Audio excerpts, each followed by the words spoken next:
palagi ako ng closing shift, di ba? Nung nagsasite pa ako, dalas kasi ako nahiiwan sa prod. Ano ko na, exhausted ka na, tapos wala ko na sa mood kasi wala namang tao eh. Pero kasi sila, pag lumapit sa'yo, parang lagi nakasmile, naglinis siya, tapos nangangamusta, gano'n. So,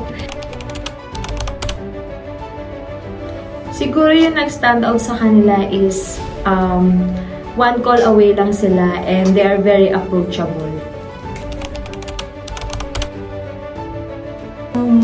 I can see that they are a big factor sa community natin because they are the ones who keep our surroundings at saka yung like yung CRs, yung pantries clean.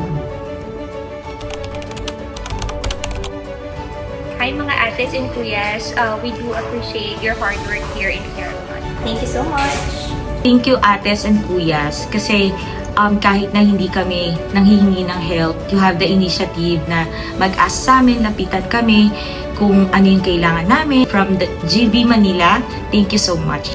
I just wanted to thank them for their dedication to their work and of course for showing genuine care, especially in ensuring the safety and security of all employees at Carolan.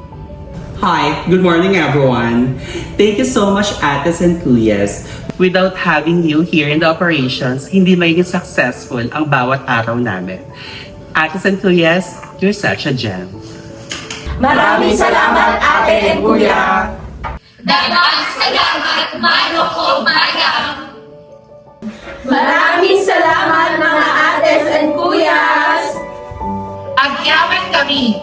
Thank you for all the hard work, mga ates and kuyas!